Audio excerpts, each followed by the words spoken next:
chakamire nyaya pamberi yaunzwa namajawa John Fat achidaidza chigudu Linda. Majawa John Fat ari kuti kuna Linda ngauye atore midziyo yake yaakasiya kumba kwake yanemboudza kusupa nemari yedare. Noramba uchiremedza munhu chingotaura hako kudare kuti dare riziye pamusoro yeshangamira.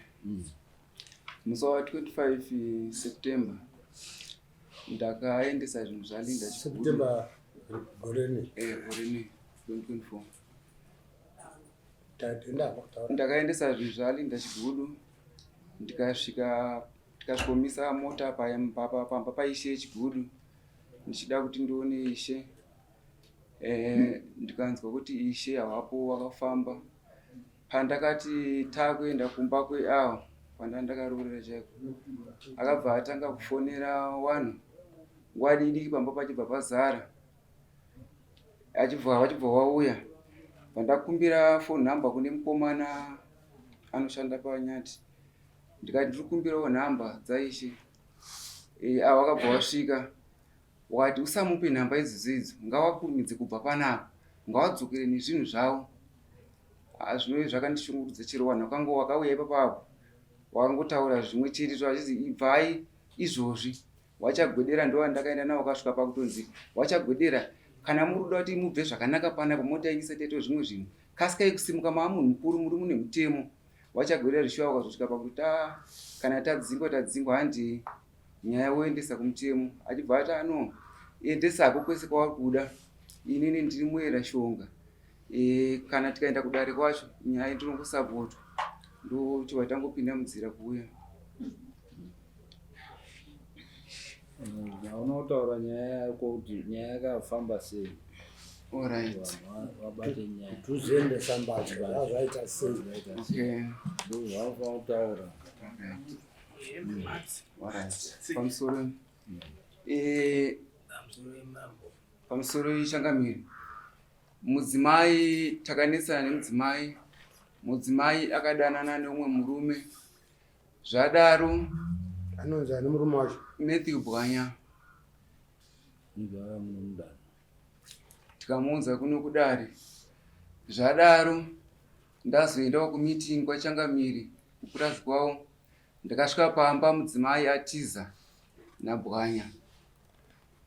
Nyaya ndokubva yazoenda kumakotsi kwaMajor Street akundiripotera mudzimai kuti uri kutengesa mombe. Ini ndikati kwete handisi kutengesa mombe dzandiri kutengesa ipfuma yababa wangu. Zvadaro mudzimai nyaya ndakaihwina. Yechipiri yesharing of property mudzimai haana kuzokwanisa kupedza dare ndofunga akanga ari kutika nejudgment yekutanga iyo achibva adhifota haana kuzopedza dare. Saka iri mushure mekugarawo kwemakore ndakuona zvishuwa mukadzi akugara nemumwe murume uyezve mukadzi akaunza gupuro akandipa gupuro re100 bond. mane nguva yakadini musikagari mese? Pane 3 years now.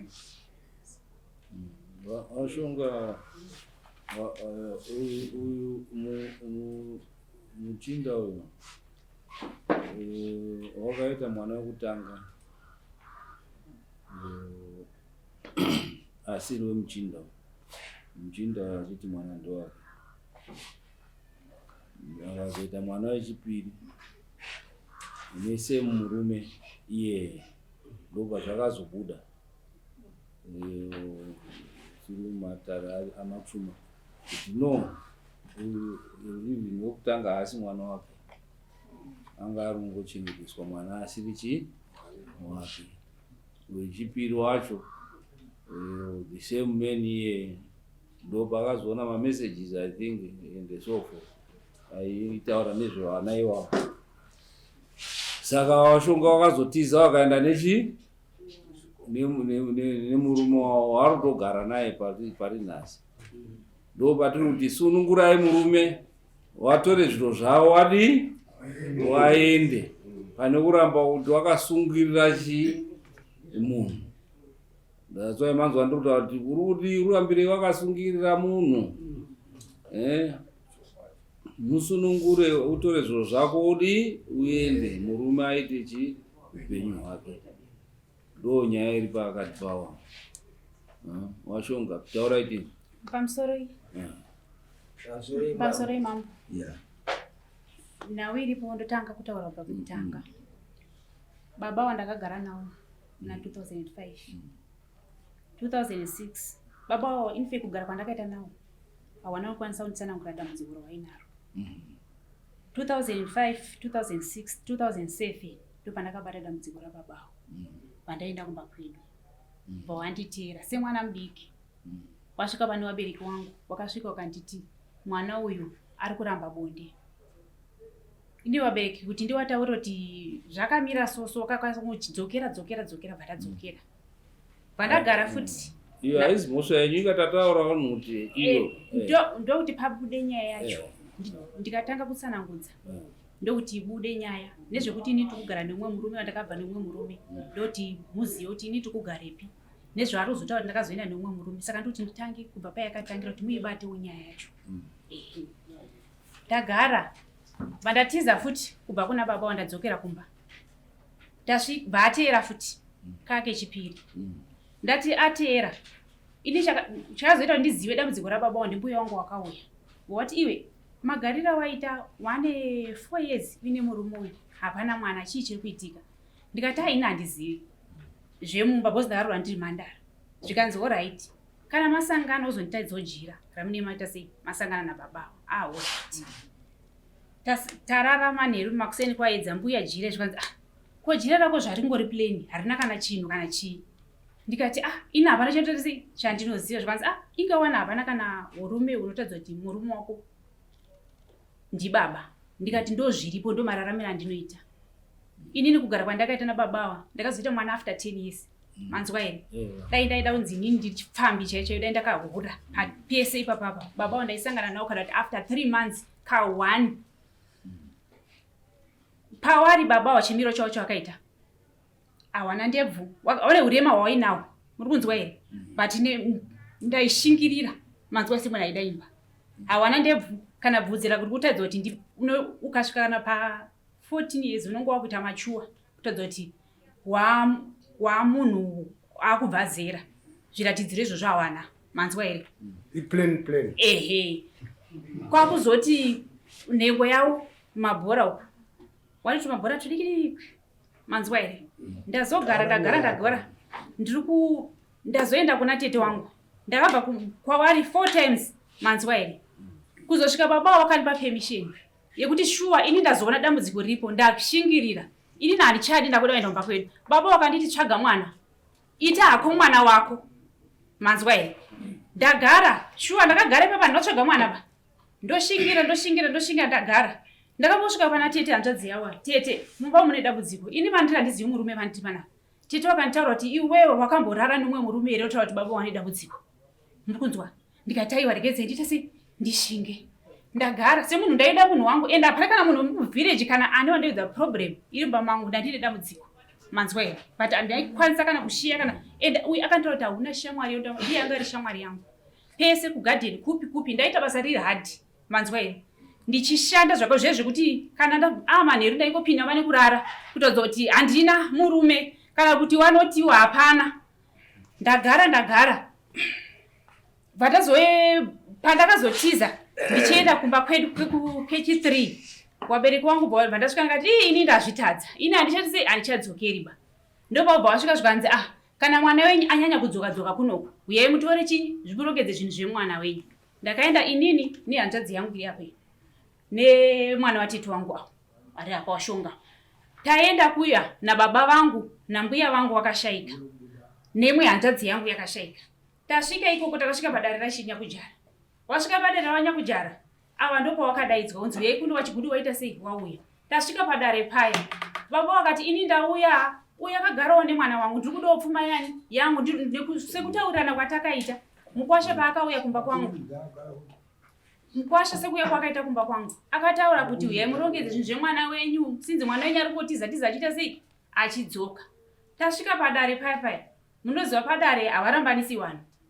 Iwewe ndikati ni murume wangu ndinomuda, asi dambudziko remhereko mumba umo hamuna. Baba wapadare wakatora kuti ndaatsvage mwana.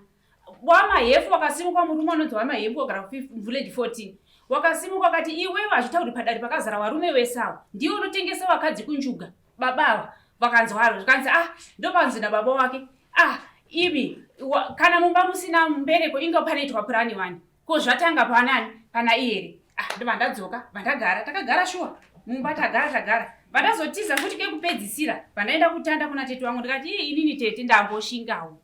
Zvinezvi 10 years dzakwana. Ndichigara nababa. Inini ndakuenda kubasa. Ndichisvika kwa tete semunhu aiti ndataidanana. Akatera futi kuna tete waiwai. Akatera iye nasekuru wake wakatuza wakashaika. Wakasvika tikapanana agreement yekunzi ndatsvage mwana. Nasi ndakaita mwana after 10 years inini. Ende mwana yenda ndakatomutsvaga ndikamita.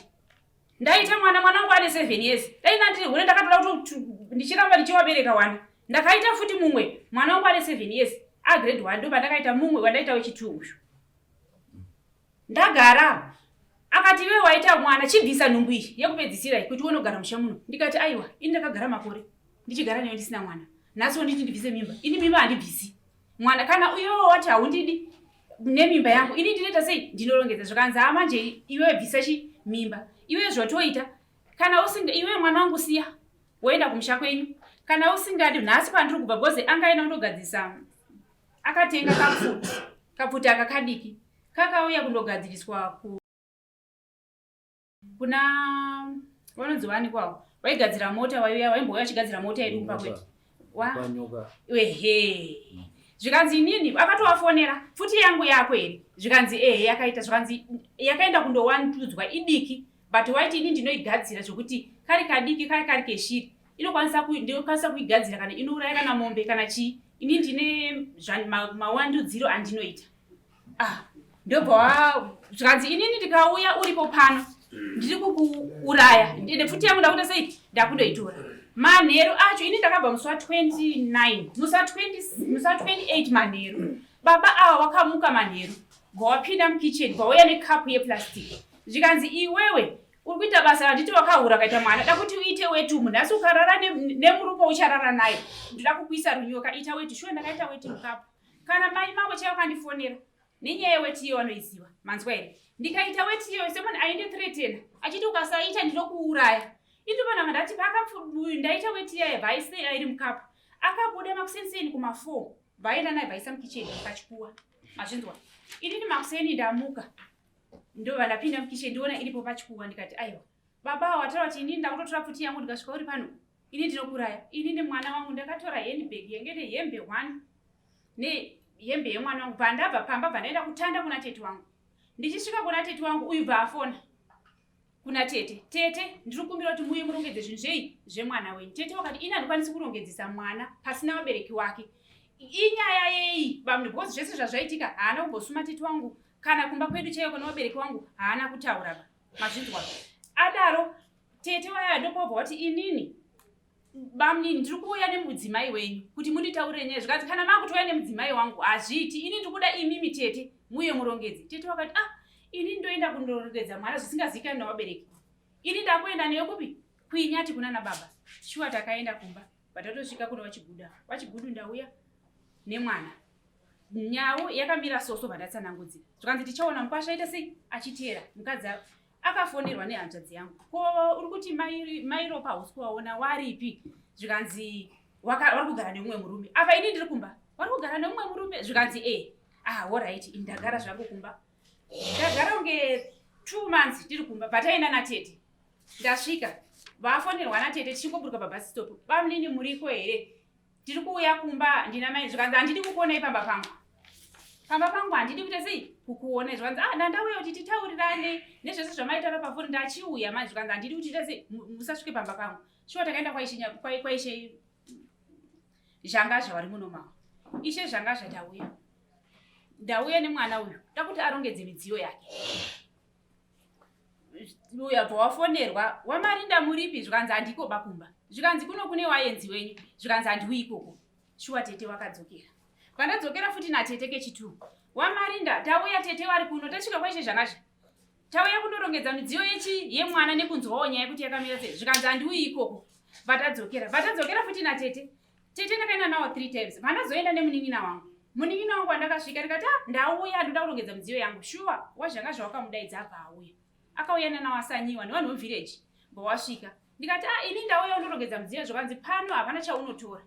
Pamba panapa zvese ndezvangu. Hapana chaunotora. Ndozvakabuda kudare kwatakaenda kwaMambo Makoni. Wow, hapana chakaipa. Ini ndakauya pano vakabvunza waRobert. Ndakasvika pano waRobert ndauyawo. Toda kuonawo maminezi akaitwa dare. Kutiwo padare ndakanzi handina chandotora ndauya kumidziyo yangu. Asi midziyo yangu ndanzi handina chaunoita sei. Chaunotora Robert wakati hakuna chakadaro.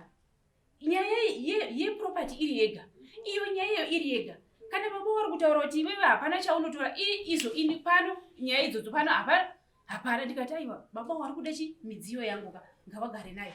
Ini ndo pana vandaenda kukoti. Zvokuti baba zvawatotadzokaenda neni kukoti imwe koti yekunzi Mombe imwe iyo baba vanonyepa. Ndakaenda kucivil court yesharing of property. Ndo nyaya yandakaendera. Ndaenda kusharing of property. First court yatakapinda yakanzi endai mundopana negupuro. Mapana nagupuro zvamakashanda mese 50% baba. Zvamakashanda nemukadzi wenyu. Anditika alright. Tova tabuda pa ene mundopana negupuro. Ndo paaitiza taenda kuti tete wanzwisi nyaya yedu kuti sei achitiza anditi. Ndikati zviro inini gupuro racho pandazoenda kuna tete hanzvadzi yake. Ndakaenda namai Nyakujara. Ndasvika ndikati tete inini ndauya. Hanzvadzi yenyu iri kuchizatiza nenyaya yegupuro. Inini ndandauya kuti tipedzerane nyaya. Saka kana hanzvadzi yenyu isipo gupuro ndinoda takanzi tinzi hama dzangu dziri apa hama dzake dziri apa zvakataura mukoti. Iwewe zvimwe hauna kuroora. Ubva waroora ubva wapedzerana natezvaro wako hama dzemurume hama dzemukadzi mopanana gupuro pa machenesana moya kukoti kuno kuti vatakushiyanisai. Ndo zvakataura kukoti. Handiti uyu bva atizatiza hanzvadzi yake bva daiudza kuti muudze hanzvadzi yenyu ndopaenda kapedzisa kuenda nehanzvadzi yake. Ndikati muudze mukoma wenyu kuti inini kukoti zviri kunzi nyaya yegupuro iwe hausi kuuya koti. Saka inini zvinhu ari kuzvida ndagara ape nemidziyo yani nemidziyo yake. Ndagara inini zvine zvindane 3 years zvinhu zvangu ndakazvifambira kwaari handiti ndamusiyira zvinhu zvake. Mvura yainaya midziyo yangu yaibudiswa ichinaiwa panze. Izvozvi masofa atori panze ari kutotsva nezuva achiita sei. Midzoto yaagariri yange richishandiswa nomumwe mukadzi. Mibhedha yangu zvazvikurarwa nebhosi ndakangobva after 3 months vatotora mukadzi wake bhaisamba. Midziyo yangu yaringe for start. Nasi wabuda wayambuka wakuchiti midziyo yemarara ayaya ndakukuigira. Ndopaakauya kati ndauya ndikati aiwazve unouya nemidziyo yasakara kudai iwo. Ndakauya wani zvinhu zvangu zvakanaka ndikati ndauya kundorongedza zvinhu zvangu. Iwewe kune zvauri kuda kana kuti uchiti zvauti chichi. Dai wakandipa zvawainzwa kuda zvacho kunditi iwewe tsarudza izvi ndo zvandiri kunzwa nemwoyo wangu kuti ndo zvaunoenda nazvo. Dai ndakatakura. Nasi wakundidzira midzoto ina handitambiri wachigudu pana hwapo. Dzokera henyu nezvinhu zvani nezvinhu zvenyu. Zvikanzi ndauya nebepa iri default of judgment yekukoti. Default ikuti wakadefaulta koti. Saka iri kudedzera kuti iwewe kana wakadefaulta koti ndinokupa zvinhu zvandinoda. Ndikati right. Ndiudza kuno bepa iroro. Ndikati right. Kunyange munhu waenda kukoti. Inini kana uchidita ndina kudzidza ndakuita sei. Bepa redefault anditika unozopiwa judgment yekuti nyaya yakatongwa ndisipa anditika. Ndinozoshirwa kana ndanzi nditore spoon kana ndanzi nditore. Saka toti default bepa rako roti iwewe hapana kana chatinopiwa kachi. Chimbira ini ndita sei dzokera nezvinhu zvako.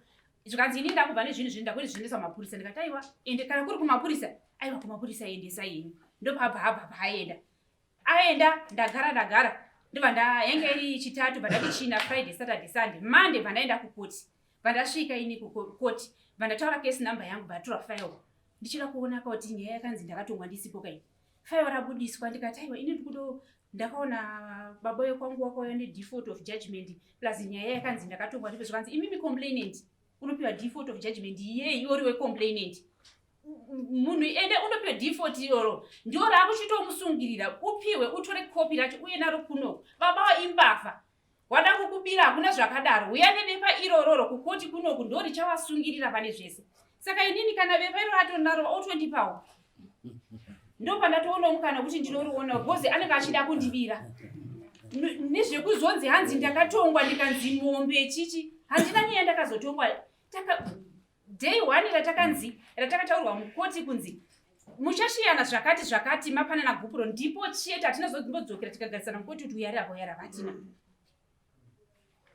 Right.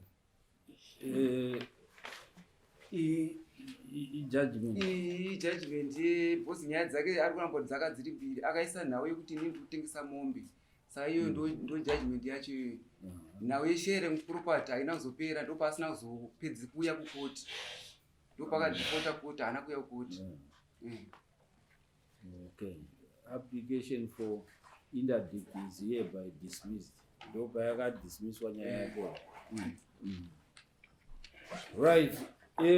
Muri kuinzwa nyaya yacho, it's a sad story. It's a sad story.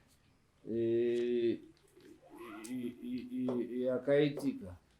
And imishe akabouya here achitaura kuti akatora zvinhu uye akaramba. Wakagumira kuuya akauya kumba wachida kuti vataudzana uyanga chine hasha. Then vanoona kuti hasha dzakawandisa. Ndivana muti mbumirai. Saka wambogara almost 3 days ndakarumba kwavo. Wow. Saka ndakazoona kuti nyaya iyi handingaikwanisi. Nyaya iyi yakutonda because wanga wakutaura wakuenda kukoti. Ndatakana kuenda kukoti haiya inini handisimo mukati. Akauya here achiti akuda kutora zvinhu zvake kwamuri. Because akuda kuti akauya kwamuri 3 times achiti ishe ndoda kundotora zvinhu zvangu akaramba. Kuya undotora zvinhu. Jawa akaramba. Yekuya kundotora zvinhu wanga asati wasvika pastage. Ndozvandikuziva.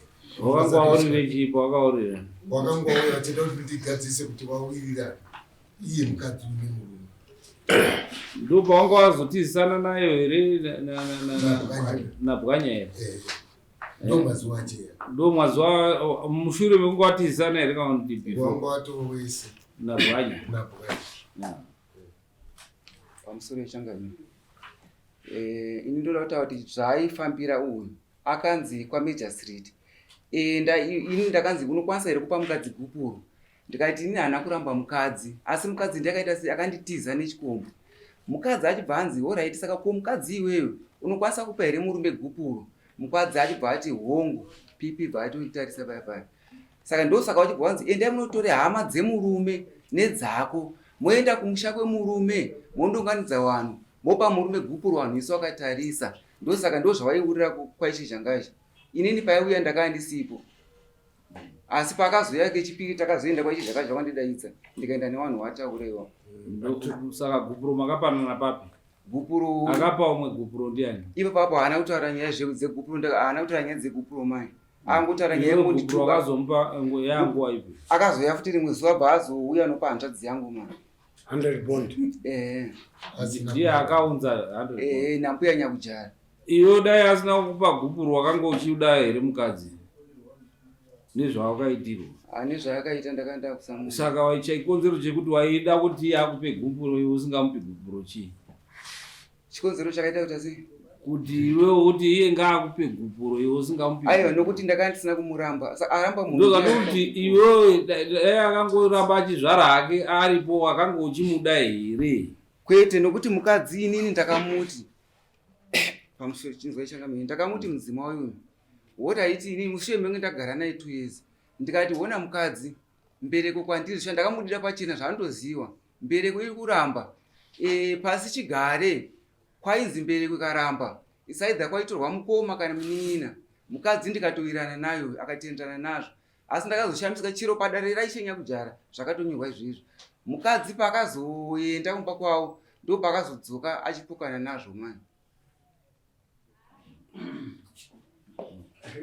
Yeah, but Changamire, it's a very sad story. Sekutaro kamuta. Asi ndoda kubvunza bedzi kuna Linda, kuna Muzare. Kuti zveshua mawirirana zvekutsvaga mbereko. Yanga iri nyaya kuti mugarisane. Asi mbereko yenyu makaitsvaga pamunhu wekutoziva. Kuti mwana wacho mutoziva kuti ngoe kwakati. Zvamuta iwo. But baba ava wari kuti takawirana pa 2 years. Kana takawirana pa 2 years nditazoita mwana after 10 years. Ndavataure chokwadi.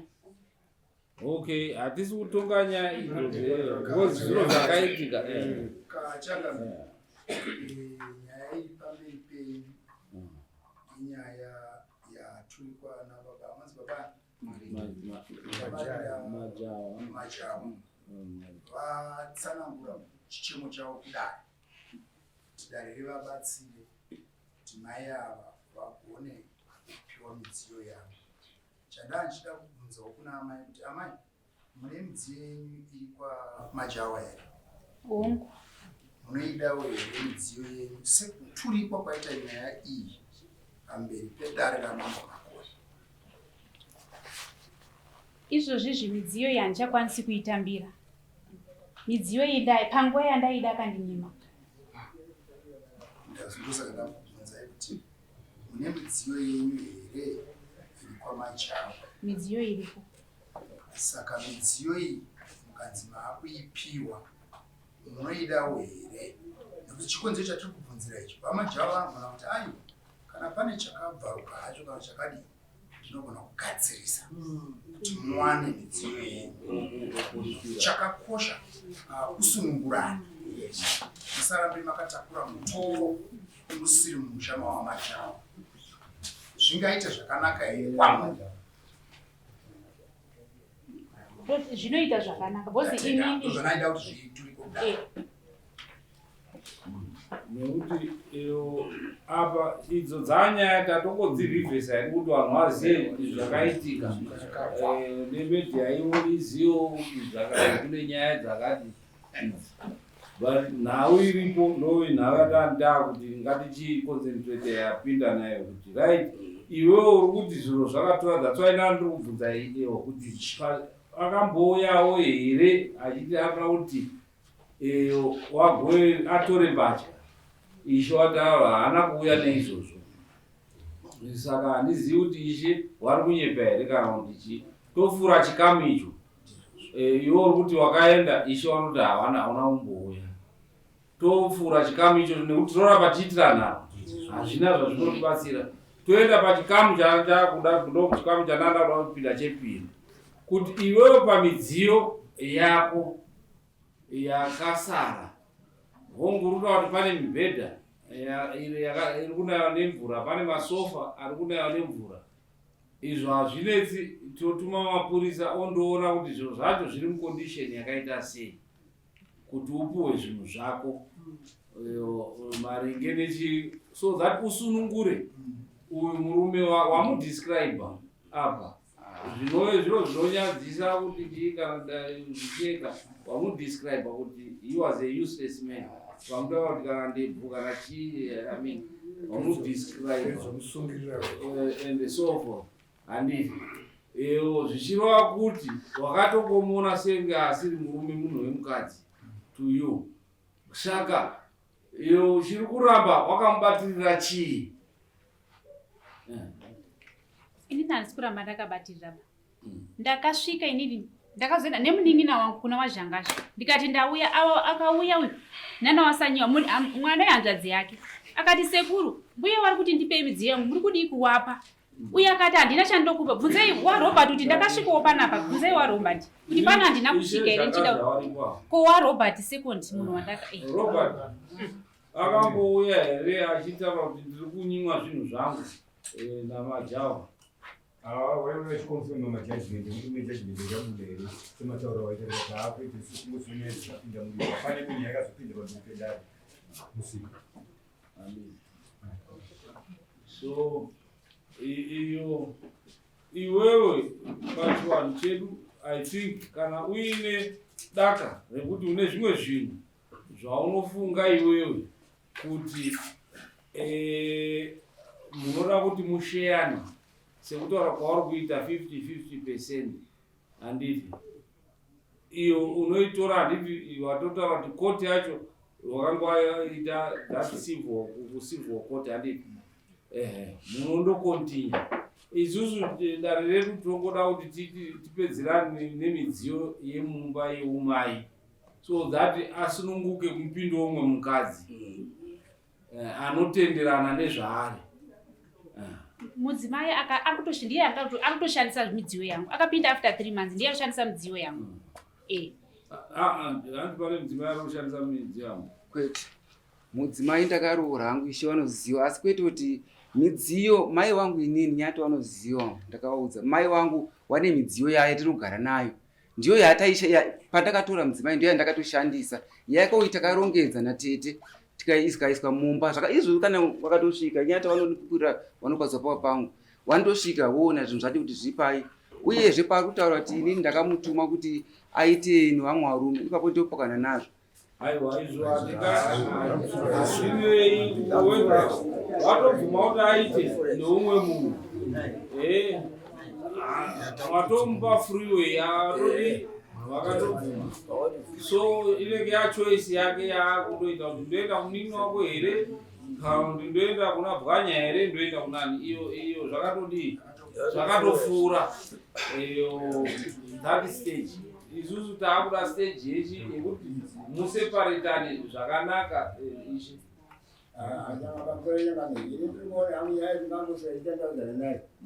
Maya vangadai vari vanotozvirereka nokuda kuti ukaona murume anokupa ugwara rakanaka ugobuda mumba make ugondoita vana vaviri amusi wakaparira kudhara. Saka nhasi ngavataura murume akatakura mutoro wakarema wochengeta vana vasiri vake, nhasi vakuramba zvokutora midziyo yavo. Zvinoda kuti isimba rimberi namaya vakuda dare kuti zvese maanongera mareshakamere kuti vanhu ngavaende vanoona property yake kana yakakodzera iwete yobva yangotakurwa hembwa maya vanhu nosununguka. Isusu tinobvumirana nazvo kuti avari kutaura chikamu cheproperty sharing. Handiti wana mombe wanani wakatoikwidza kumajor street, isu hatichaibati muno. Dai yanga isina kuenda kumajor street taiibata kuti tiwagowanise zvawakashanda. Ane right to that. Hatidi kuti mudzvanyirire, handiti iyo tati anoenda nayo sekuenda kwanayo kwayakaita. Kana akada kudo withdraw kodzoka muno kuti tizoite chikamu icho chekushayanisana zviro zvawakasenza, ndo panenge zvakubuda kuti aiwa maplace aya anga ari amai andakapuwa namai vangu, tikazotenga aya then mombe idzi dzanziti dzababa tikazotenga idzo zvese vanonge vakudii vakupira. I think idare richandoita kumajor street court kwamari sandizvo here muzvani. Nyaya yemudziyo yacho iyoyo iriko kumajor street futi. Iriko futi. Hanzi nyaya dzese dziri kumajor street. Kana dziri kumajor street then isusu hatingadzibati.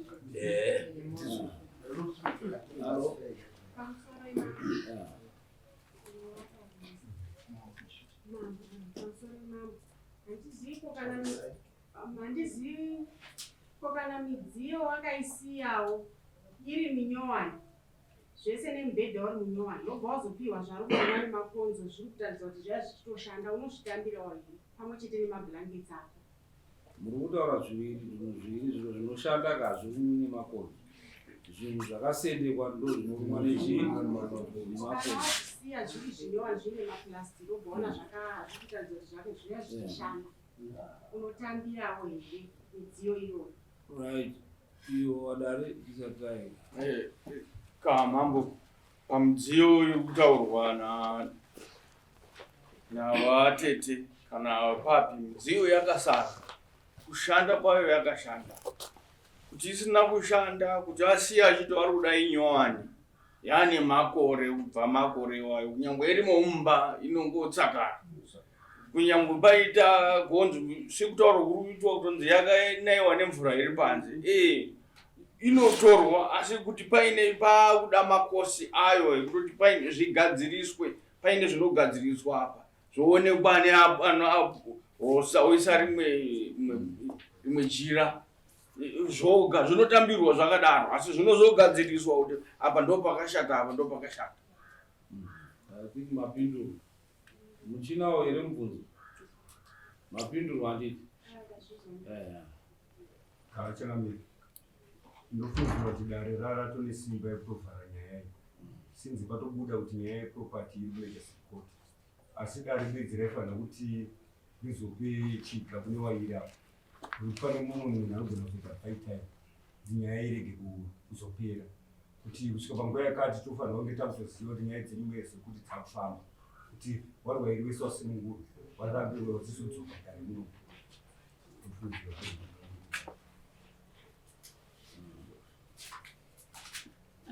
Wachibudwa nengoma. Chi. Okorimo, mamurimo. Yeah, dude.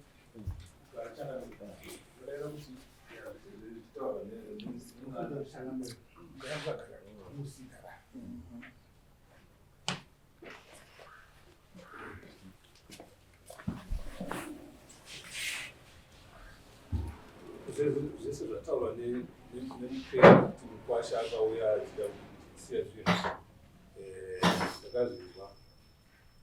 Nyaya iripo ngeyekuti izvo kusakara kwakaita midziyo ndiko kunondirwadza kuti izvo mwana angazvipfuure midziyo zvinezvi. Nyaya yemidziyo yacho ndatozoona kuti hapana chipinda nemhaka kuti nyaya iri kudare recivil court. Saka kutaura kwamaita mataura zvakanaka dzibaba kuti nyaya yachiperera kucivil court poita proper equal sharing yemidziyo yavo.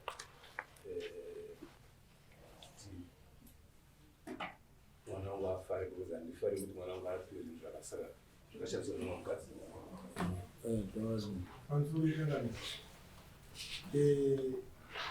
Ndofa kutaurisa kuti murume yabatsira.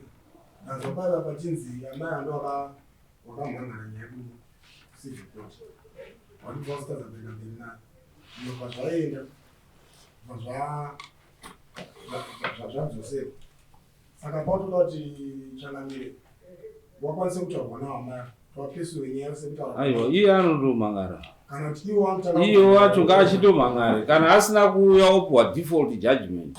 Asakauya ndiye anenge amucontrol nechi. Ndazovanzwa ndataura kuti iwewe zvaanga ari kukuberekera ane mwana wekutanga wechipiri uchitaura kuti handisi kuda kuti handisati ndaramba mukadzi. Ndo pana ndomubvunza kuti saka anidai iwewe mukadzi asina kuzotiza nechikomba wairamba uchimuda here kana kuti chii? Iye kana asingachadi mukadzi ngaachiende ondotaura sinzi yakumajestic court ondoisimudzira ondoimhan'ara ariye kuti toda kuti mukadzi auye atore zvinhu zvake ari kuramba sinzi ndokwayari handi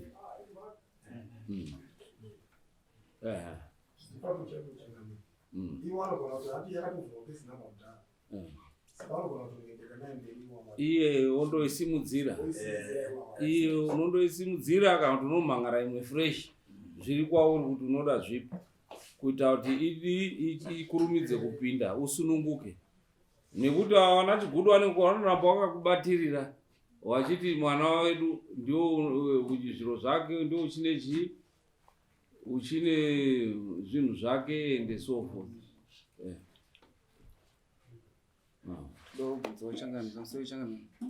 Zvinhu zvacho wakazviona sei kusakara iwe wakati wasina kutombozvitarisa kana mumotikari macho wakazoziva sei kuti zvinhu zvakasakara because wakatorapa kana kutosvika pamotikari pacho vanhu vakukoda kukufikisa maybe mafungiro angu relationship yaaifunga kuti ichandobhluma kwaakaenda pamwe haisi kudii pamwe iri kuramba maybe zvaifunga kuti zvichandodi achandowana heaven nemana akutoona kuti pakwanga akagarika achiita chihure chake ari pepo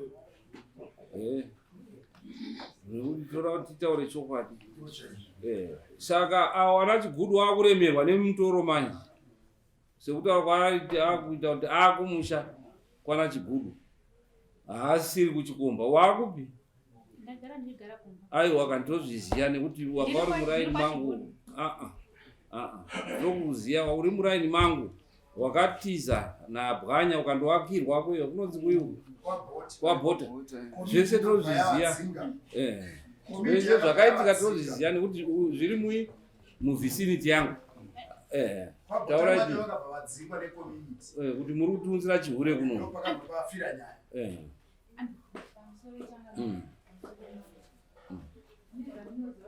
simudzaizwi ndine hanzvadzi yacho zvake zvese zvemuroro wangu kurabhedha wakaiswa muspeya zvese neodrop hembe dzacho dzingorimo mukati meodrop imomo zvese nemapurecha acho chandakaona chiri panze anga ni masofa akabviswa panze waida kuketa kudyawo hapana kapu kana nehembe yakarwa nezuva zvese zvakaiswa muspeya Right, nyaya tatiregera kuibata nekuti kana yaenda kumajistrate court hatichabvumirwi kuti yakandovhurwa docket hatichabvumirwi kuti tiibate, saka inofanira kuti iperere ikoko handiti, nekuti ndo kwakaendeswa nyaya.